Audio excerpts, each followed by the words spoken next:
They don't just deny what they did. They rewrite it. They hurt you, then call you cruel for bleeding.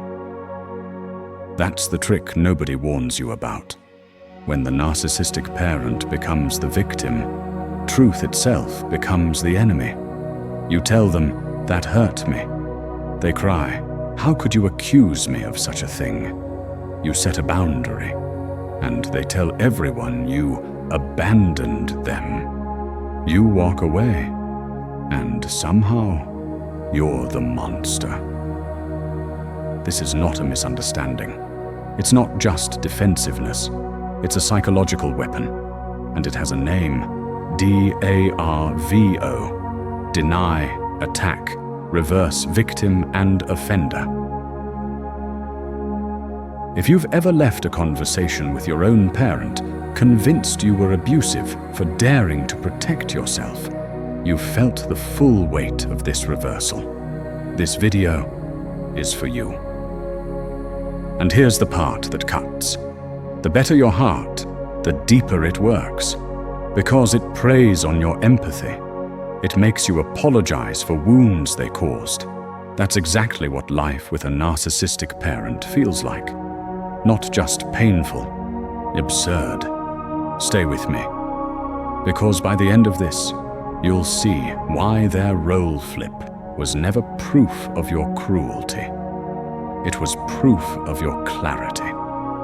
And why the moment they painted you as the villain was the moment you were finally breaking their script.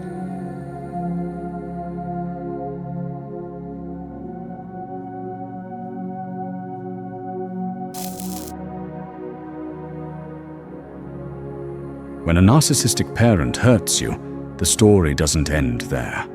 They don't just deny reality, they rebuild it. DARVO works like this. It often begins with denial.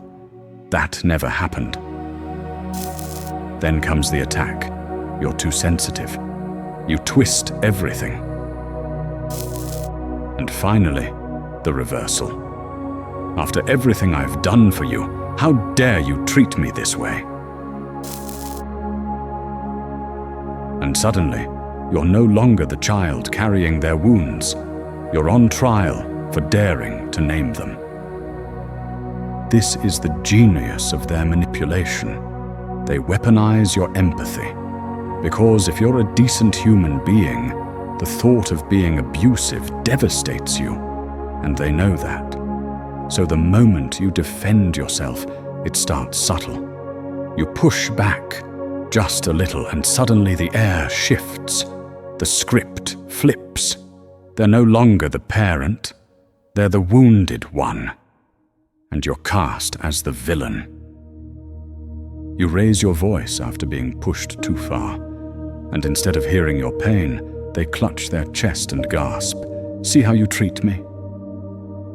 You finally go no contact to protect yourself, and within weeks the story spreads through the family. "I don't know why my child abandoned me." Even when you ask for the bare minimum, honesty, respect, the smallest boundary, they collapse into tears. "Nothing I do is ever good enough for you." Each moment carries the same sinister twist. You set a line, and they rewrite it into cruelty. And this is more than manipulation. It's what psychologists call a double bind. Every choice you make is weaponized. Speak up, and you're cruel. Stay silent, and you've agreed. Either way, the trap closes, and the only person who walks away feeling guilty is you. If you've been trapped in this no-win, you weren't confused, you were cornered. DARVO is so effective because it hijacks your nervous system. You go from righteous anger to crippling self-doubt in seconds. You start replaying the conversation, thinking, maybe I was too harsh, maybe I am the problem. But here's the truth. Your self-doubt is not evidence of guilt. It's evidence that you're not like them, that you care whether you cause harm. The absurd is born of the confrontation between the human need and the unreasonable silence of the world. DARVO creates that absurdity. You bring truth, and the response is a theater of lies. So ask yourself, if your parent is always the victim in their own story, then who do they need you to be in order for that story to work? This is how the reversal trap works, by denying your reality, attacking your character, and reversing the roles until you're carrying guilt that was never yours. And the longer you live inside that script, the more it fuses with your identity. But here's why it cuts so much deeper with parents. Society tells us parents are the protectors, the safe ones, the people who should hold you when the world won't. So when the very people entrusted with your care twist reality against you, it's not just gaslighting, it's betrayal at the most sacred level. And that's where we go next. Because when the one who's supposed to protect you becomes the victim in their own story, the absurdity doesn't just confuse you, it makes truth itself feel unbearable. Let's go there now.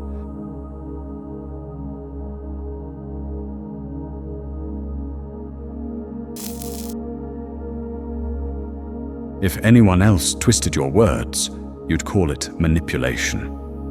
But when it's your parent, it cuts deeper. The ones who carry you when life is heavy. The ones you should be able to run to, not run from. So when a narcissistic parent flips the script, the betrayal isn't just sharp, it's disorienting. It's not only about what was said, it's about who said it. The very person meant to nurture you becomes the one erasing you. Developmental psychology shows a child's first sense of self is built in the mirror of their caregiver's eyes. If those eyes reflect truth, you grow in security. But if those eyes distort reality, you don't just doubt the story, you doubt yourself. Attachment theory explains why this betrayal lingers. A friend who calls you selfish can be walked away from. But a parent who calls you selfish for needing space, that rewires your nervous system. It plants guilt in the soil of your identity. And here's where betrayal trauma theory sharpens the wound. Children depend on their caregivers for survival. When betrayal comes from that source, the psyche doesn't just feel hurt, it fractures. Because to acknowledge the betrayal would mean admitting the very person you rely on for safety is unsafe. The child's mind twists reality not out of naivety, but out of necessity. And family systems theory adds another layer. When the parent collapses into the victim role, the child unconsciously becomes the caretaker. You don't just lose the parent, you inherit their fragility. Their survival gets strapped to your shoulders. And once that role is set, it follows you into adulthood, shaping how you choose partners, friends, even bosses. If this content is making sense to you, click the subscribe button and subscribe to the channel. Thank you for your support. Picture the quiet of a dinner table, where asking for independence is branded as selfishness. Think of the moment you packed your bag for college, only to hear, "So you're abandoning me now." Or the first time you stood your ground with a boundary, and instead of respect, you were accused of cruelty. "After all I've sacrificed, this is how you treat me?" Then there was the birthday, where you found yourself consoling them instead of being celebrated. And graduation day, a milestone that should have been joy, turned into a guilt trip about leaving them behind. Camus wrote, "When reality is inverted, truth itself becomes unbearable." That's the absurdity here. You ask for freedom, and it's framed as betrayal. You ask for truth, and it's painted as abuse. And Orwell warned, that when language itself is twisted, control is total. What happens when the person who should protect you insists they're the one who needs protection from you? You don't just lose trust in them, you start to lose trust in yourself. This is why role reversal with parents stings like no other betrayal. It's not just manipulation, it's betrayal embedded in the sacred parent-child bond itself. The one who should shield you becomes the one you must shield yourself from. And the wound doesn't vanish when you leave the house. It lingers in your nervous system, shaping how you love, how you trust, and how you carry guilt that was never yours. That's where we go next, as we unpack the emotional fallout. Because surviving the role reversal isn't the hardest part. It's living with the aftermath.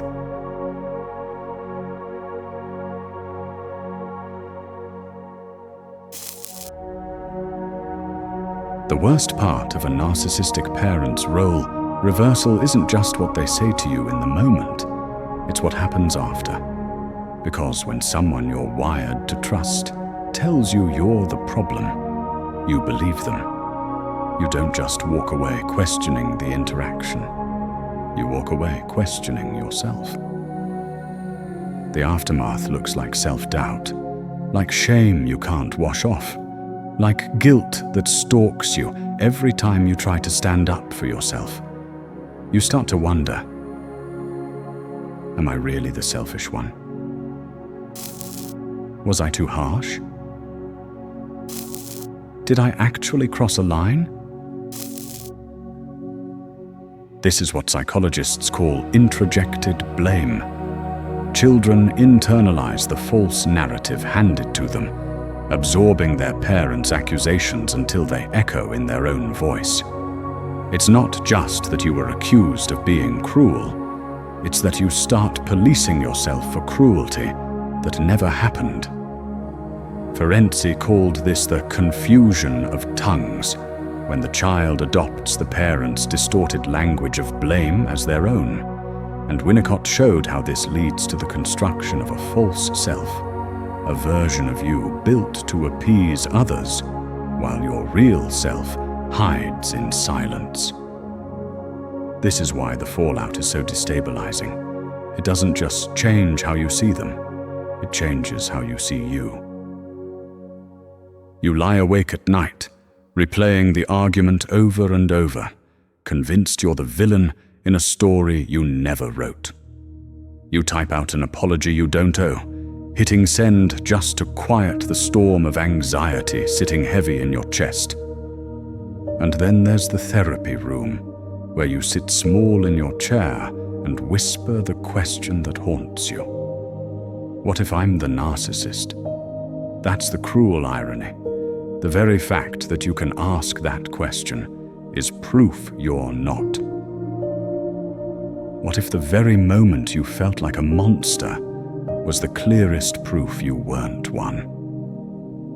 Because here's the truth. Narcissists rarely stop to ask if they've gone too far. But you carry their accusations like a mirror turned inward. The fact that you feel guilt is evidence you still have empathy. And that empathy is the very thing they couldn't tolerate. Nietzsche once said, "The guilty are often the loudest accusers." And in these families, it's exactly that inversion. Their guilt becomes your shame. Their fragility becomes your burden. Their dishonesty becomes your silence. You're forced to live inside someone else's script, denying your own reality just to keep their illusion intact. Let's pause here to reflect. When have you replayed an argument, convinced you were too harsh, when all you did was defend yourself?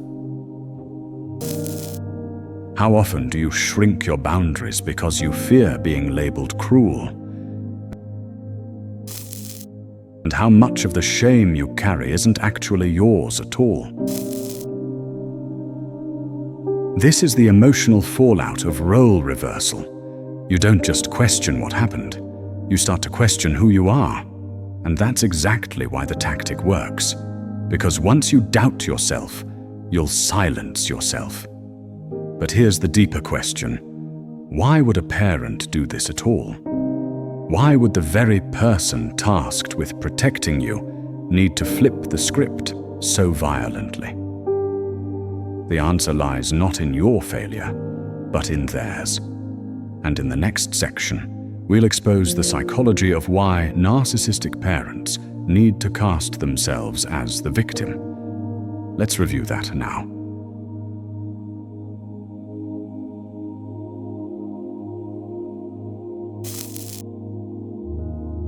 At the root of it, narcissistic parents cannot survive accountability.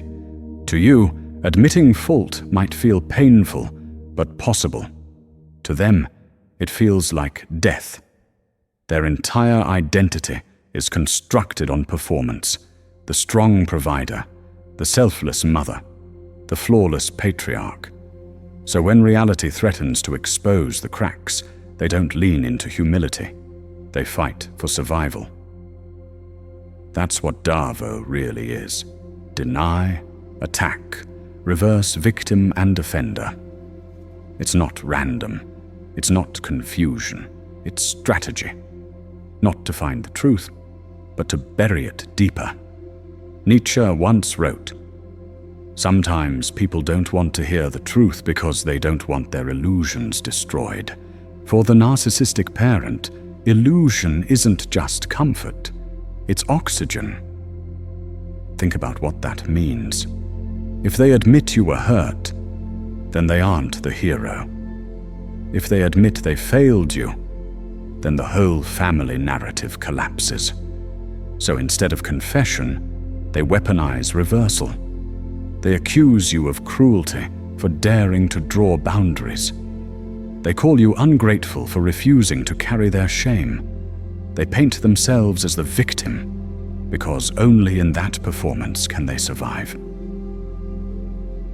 Orwell once warned, "The further a society drifts from truth, the more it will hate those who speak it." Now take that down to the smallest society you've ever known, your family. The moment you spoke truth, you became the enemy of their carefully staged play. Not because you lied, but because you told the truth too clearly. And Baldwin sharpened the final paradox. Not everything that is faced can be changed, but nothing can be changed until it is faced. That's what terrifies them, because to face what they did would demand transformation. They cannot look at you without being reminded of their fracture, so they destroy you instead. And Hannah Arendt's warning about the banality of evil applies here too. What feels like a calculated cruelty is often a hollow reflex, a survival routine, endlessly repeated, not because it's powerful, but because it's all they know. So instead, they exile you, silence you, and flip the script so that you wear the mask of the offender. Here's the devastating part. DARVO feels personal, but it isn't. It's survival. Not for you, for them. And this is why you will never win by waiting for them to admit what happened.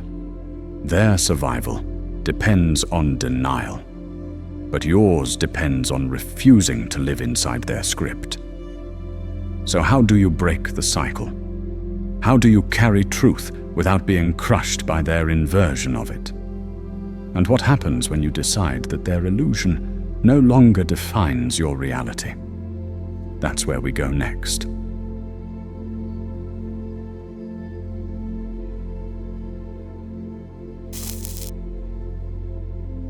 Here's the hardest truth to accept. You will never get them to admit what they did. Not because you don't deserve it, but because their survival depends on never speaking it aloud. And once you see this, the whole game changes. Because if you keep waiting for confession, for recognition, for the day they finally say, "I'm sorry I hurt you." You will stay hooked in the same trap that's always bound you. But if you understand that the win isn't their apology, but your refusal to take the bait of role reversal, you begin to break the cycle. DARVO only works if you accept the script, if you believe their denial, their attack, their reversal, if you swallow it and play the role of the offender. But what happens when you no longer perform? That's when the power shifts. You are not abusive for saying no. You are not cruel for wanting independence. You are not selfish for protecting your peace. You are the cycle breaker, the one who steps outside the hall of mirrors and names the distortion for what it is. The one who stops rehearsing their lines and writes new ones of your own. When you set boundaries, they will call you harsh. When you claim your truth, they will call you unstable. When you walk away, they will call you heartless. But those labels aren't mirrors, they're shackles, and refusing to wear them is not abuse. It is liberation. Marcus Aurelius once reminded himself, "You have power over your mind, not outside events." Realize this, and you will find strength. The narcissistic parent needs you to forget this truth. But the moment you reclaim sovereignty over your own mind, their story loses its grip. In breaking the cycle, that's exactly what happens. You return to yourself. Not the self they scripted, but the one that can stand apart, whole and untamed. And Jung would argue this is individuation itself, the act of becoming who you are by refusing to remain a fragment in someone else's illusion. Ask yourself, who benefits from you believing you're cruel? And who becomes free the moment you stop carrying that lie? Because the moment you stop mistaking their pain for your fault, the chains start to break. The phone is still buzzing with accusations, but this time you set it down, and for the first time in years, you're no longer holding your breath. At the family table, the word selfish is hurled again, sharp as a knife, yet you don't flinch. You simply lift your glass, steady, untouched by the poison. You turn and walk away, not with slammed doors or raised voices, but with a clarity so clean it feels like stepping out of years of fog into crisp morning air. This is how the cycle breaks, not with them admitting the truth, but with you refusing to play the role they've cast you in. So the real question isn't whether they'll ever change. The question is, will you stop waiting for them to? Because once you see that their denial was never your burden, you are free to build something they could never give, a life rooted in truth. And that's where we'll end this journey. How reclaiming your reality becomes the deepest rebellion of all.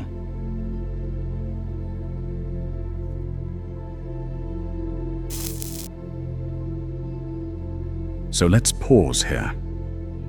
Breathe for a moment. They will keep playing the victim to protect their story. They will twist, deny, and rewrite until the end. But here's the truth. You don't have to live in their story anymore. Your life is not a courtroom where you keep defending yourself against false charges. Your worth is not on trial, and your boundaries are not evidence of cruelty. They need you to play the villain because it keeps their illusion intact. But the moment you stop performing, the illusion collapses. DARVO was their shield, but exposure, quiet, steady, unapologetic exposure, is yours. You don't need revenge. You don't need proof. Your healing is the proof. If you've carried the weight of their lies and you're done living in their story, write this in the comments. I reclaim my truth. Not to prove anything to them, but to remind yourself the truth was always yours. And if you've lived this, you are not alone. This space exists for you. If this resonated, stay with us. We go deeper every week. Because breaking the cycle isn't just about surviving what they did. It's about becoming who you were always meant to be. Not their character, not their scapegoat, but your own unedited self. And that is the rebellion they can never rewrite.